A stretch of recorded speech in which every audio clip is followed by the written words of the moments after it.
Alhamdulillahi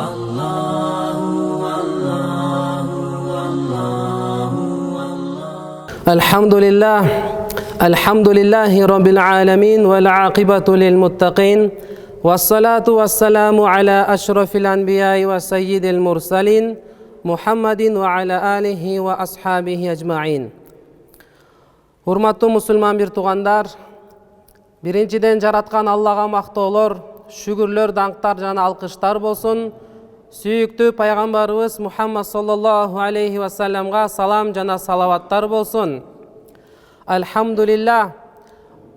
Аллах субханаху ва таалага шүгүр кылайлы.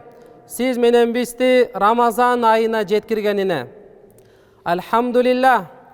Пайгамбарыбыз саллаллаху алейхи ва саллам суранат эле: "Я Алла, мени Рамазан айына жеткиргин" деп суранат эле. Алхамдулиллах, эгерде ушул жакта отурган болсок, эгерде ушул сөздөрдү угуп жаткан болсок, демек алхамдулиллах, Аллах Таала сиз менен бизди аман эсен, ден соолукта, тирүү кылып, ушул жака баардыгыбызды чогултуп койду. Болбосом, былтыркы жылы кандай оор жыл эле, канча деген аалымдар, залкарлар бар эле, канча улуу инсандар бар эле. Бирок бул Рамазанда жок алар. Бул Рамазанда канчасы бар, кийинки Рамазанда канчасы болот, аны эч кимибиз билбейт экенбиз. Демек, алхамдулиллах, Аллах Таала сиз менен бизди Рамазан айына жеткиргенине Аллах Таалага чындап жүрөгүбүздүн түп тамырынан Аллага шүгүр кылайлы. Эгерде силер шүгүр кыла турган болсоңор, Аллах Таала сөзсүз түрдө көбөйтүп беремин дейт.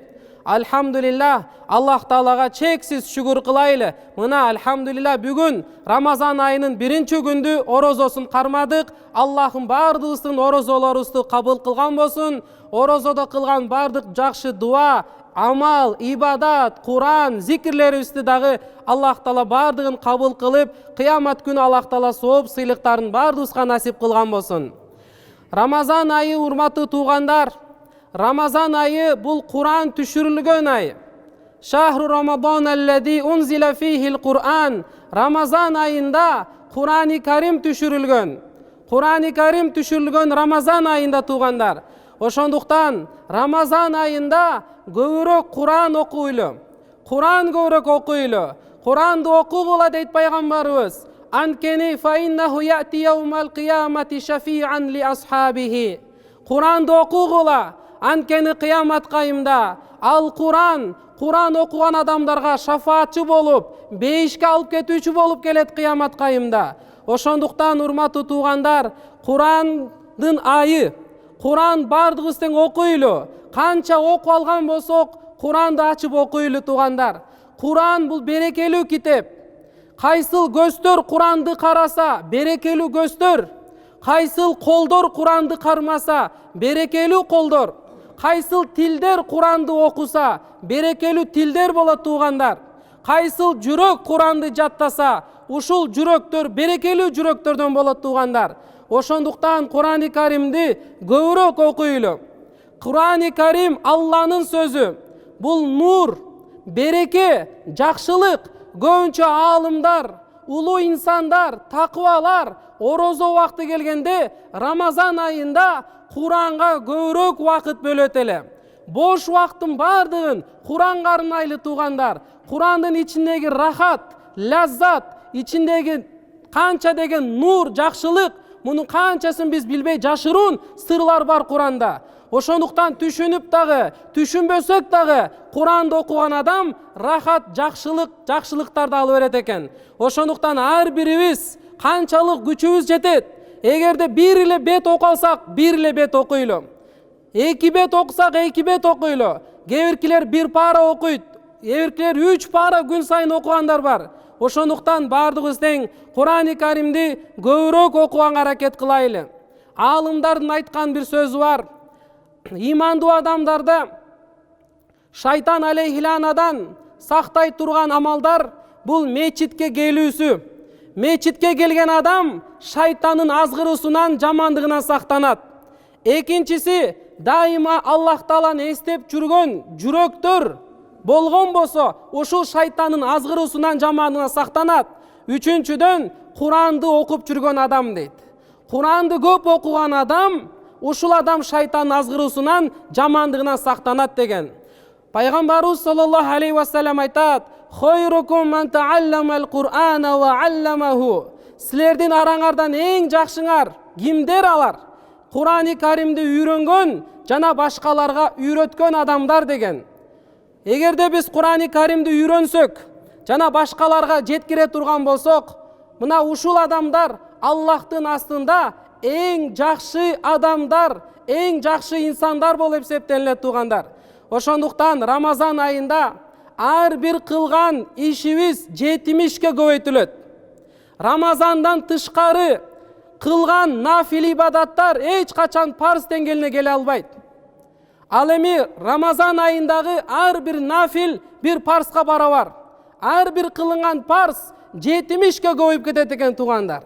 Ошондуктан Рамазан айында эң көп Кур'ан окуганга аракет кылайлы. Кур'ан окуганга аракет кылайлы. Аллах Тааланы көбүрөөк зикир кылып эстейли, көбүрөөк дуа кылайлы.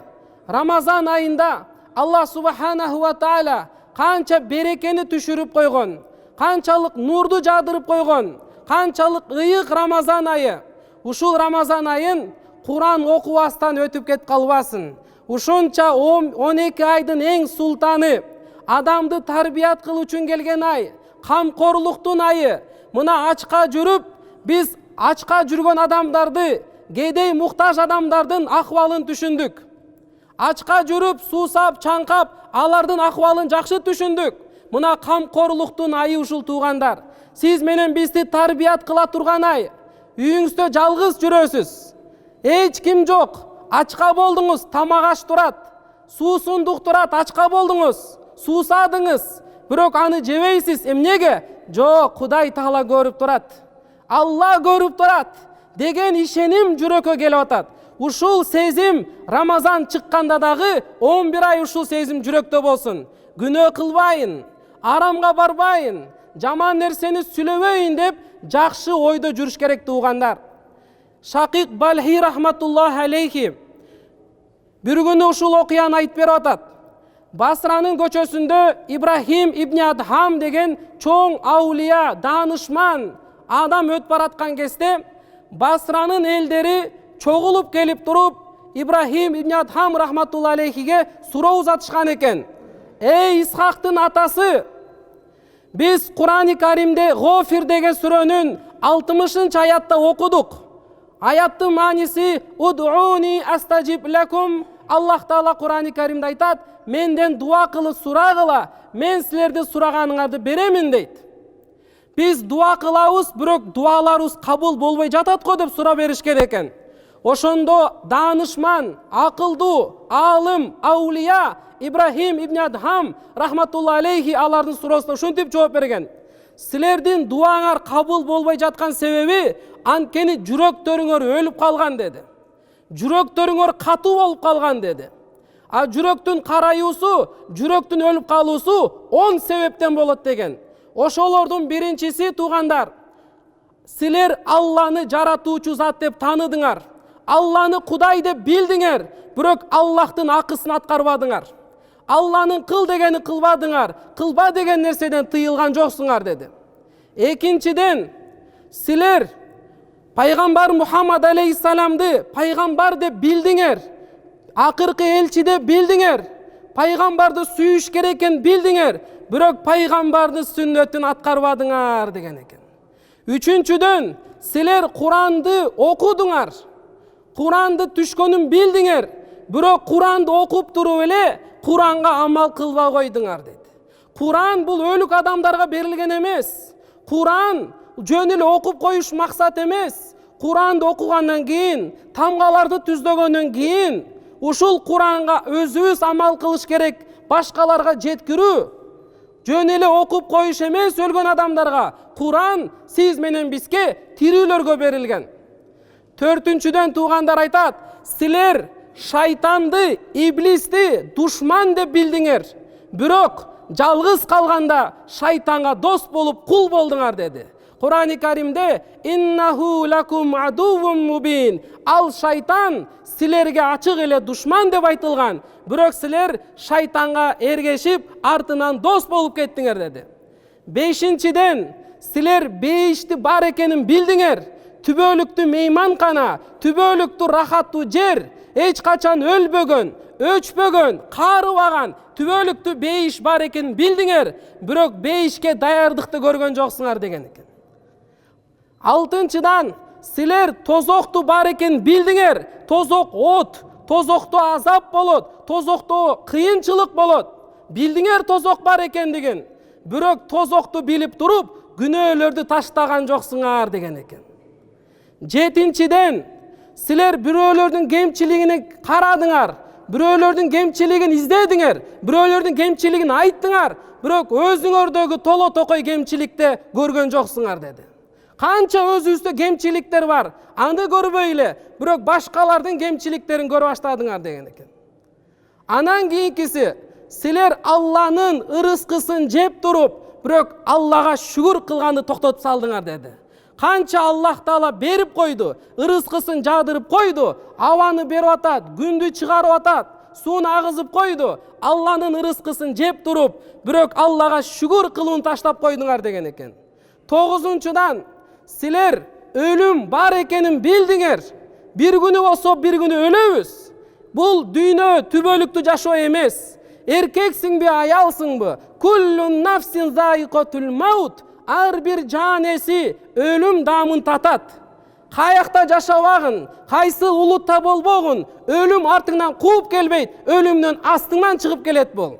Өлүм бул чындык. Өлүмдү күн сайын сүйлөсөң эрте келип калбайт, өлүмдү унутуп койсоң кечире келип калбайт. Өлүм ал өз убагында ла юахирул ажал бир секунда кечирип келбейт экен туугандар. Өлүмдү бар экен билдиңер, бирок өлүмгө силер даярдыкты көргөн жоксуңар деди. 10-чудан туугандар, силер бирөөлөрдү узатасыңар, маркумдарды узатасыңар, жаназага барасыңар, бирок ошолордон үлгү алган жоксуңар деген экен. Үлгү алыш керек эле туугандар. Канча жаназаларга барып атабыз. Кандай бай эле, начальник эле, кандай күчтүү адам эле, бирок кетип атканда эмне менен кетти? Эмнесин алып кетти? Байлыгын алып кеттиби? Жок. Кана машиналары, особняктары кана акчалары кана? Бардыгы тең калып кетти го туугандар. Эмне менен кетти?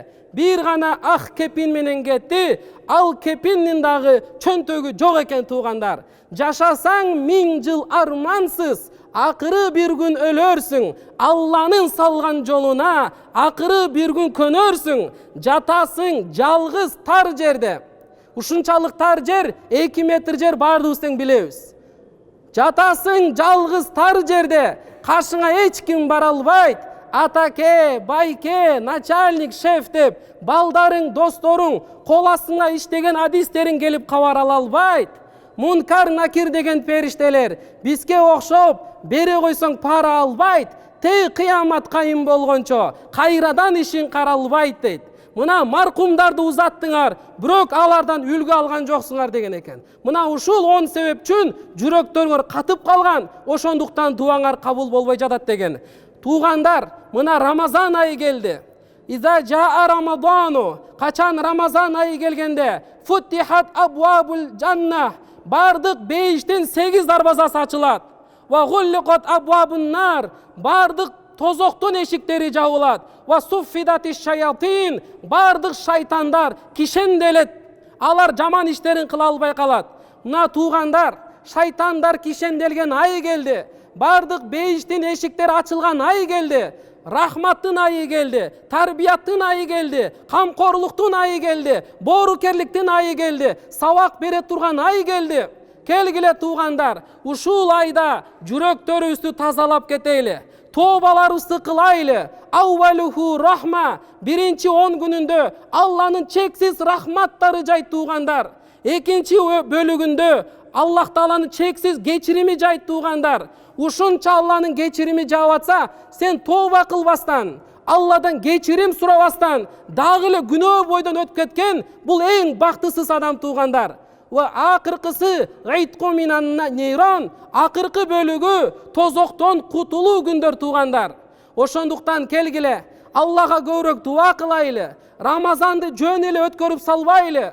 Бул күндөр өтүп кете берет туугандар. Канчалык ким орозо кармаган болсо, эң акыркы күнү эң акыркы күнү Аллах Таала ар бир адамга кармаган, туткан орозосуна жараша Алла сооп, сыйлыкты, награданын Аллах Таала берет. Кимдин ар биринин орозосуна жараша туугандар. Ошондуктан келгиле, орозо айында көбүрөөк жакшы амал кылайлы. Күнөөгө барбастан, арам кылбастан, арам нерселерди жебестен келгиле бир ай бою Алла ыраазы боло турган, Аллага жаккан пайгамбарыбыз Мухаммад алейхиссалам көрсөткөн жолдо жашап, өзүбүздү тарбият кылып алайлы, намаздарыбызды тургузайлы, Аллага жакындайлы, Аллага сүйкүмдүү Аллах Таала Алла жүрөгүн алып келейли, жүрөгүбүзгө Аллага болгон сүйүүн алып келейли туугандар. Ошондуктан бардыгыбыз тең альхамдулилла мээнет кылып, дуа кылып, аракет кылып, Рамазан айын Рамазандай каштап тутайлы. Жараткан Аллахым бардыгыбызга амал кылганга тауфик берген болсун туугандар.